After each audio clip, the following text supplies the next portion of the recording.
For more, let's bring in 2024 presidential candidate, South Carolina Senator Tim Scott. Senator, it's great to see you again, sir.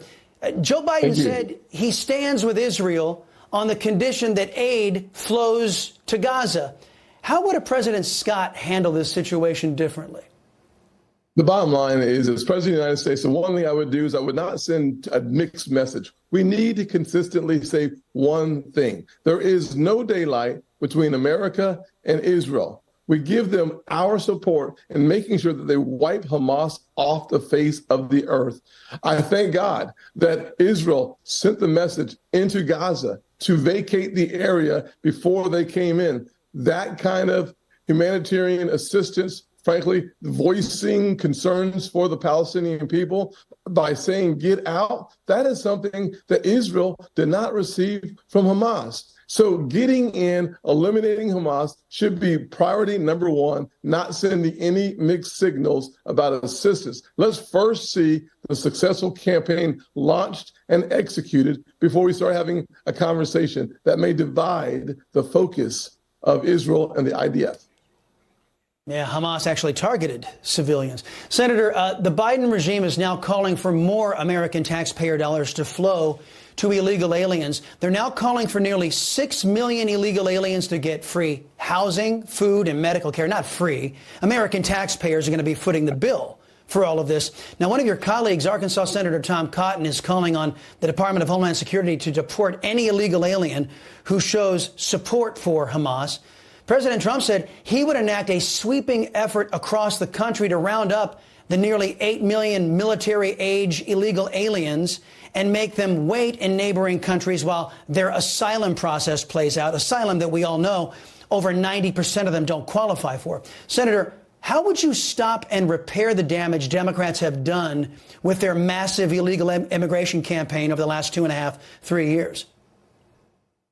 You know, one of the things that we need to take a look at is how bad it really is. It's not just the 6 million illegal crossings. It's the end of Title 42, which could lead to a 50% increase in those illegal crossings. Under my presidency, my administration would first target finishing the southern border wall. We need to spend $10 billion to finish that wall. President Biden has done exactly the opposite. He's been selling off the pieces of the construction material. Number two, we would use military-grade technology to surveil our southern border to stop humans from finding other ways in. I'm talking about a smart wall that only looks beyond the wall itself, looks below to the tunnels and above as well. The third thing I would do is recognize that thousands of military-age men are coming in from Iran, from Iraq, from Yemen, from Syria, people on our national security watch list. We have to stop them in their tracks and send them home. I would go to those steps. I would also reintroduce Remain in Mexico policy and change our asylum-seeking policies, not only because they get into our country, but also they do not have a court date in some instances for 10 years. It is too easy. It is too profitable to get in our country and to devastate Americans. That risk is too high. Senator, as you know, military-age men stormed the Israeli border, one of the most secure borders in the world, and killing at this point over 1,300 civilians.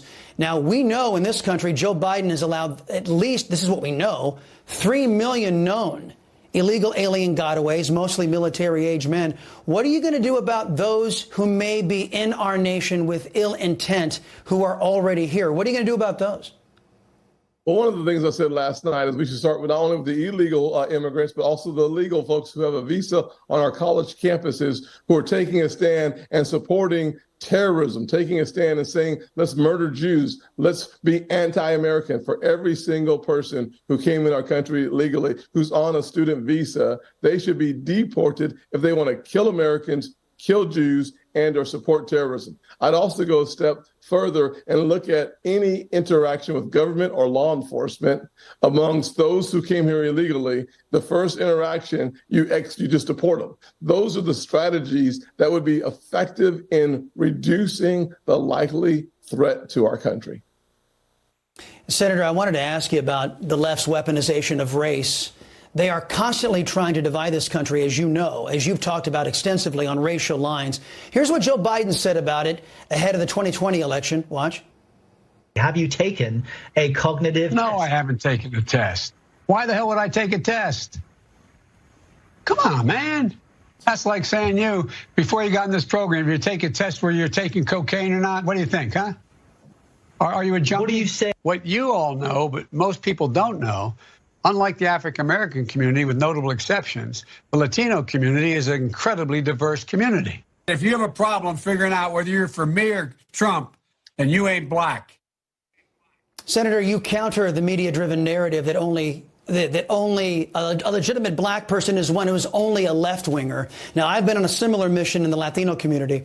How would a Scott administration stop the Democrats' falsely predicated weaponization of race?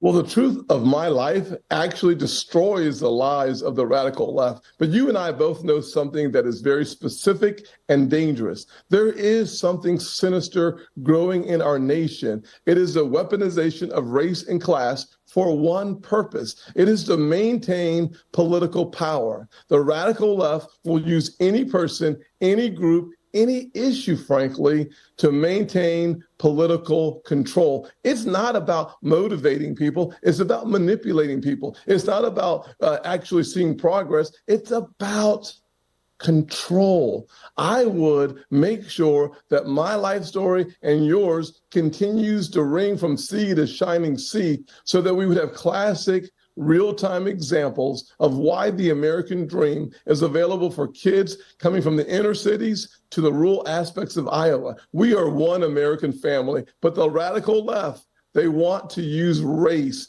because they want to divide our country to control the American people. Yeah. It's disgusting. One of the biggest myths perpetrated by the Democrat Party and their agents in the press.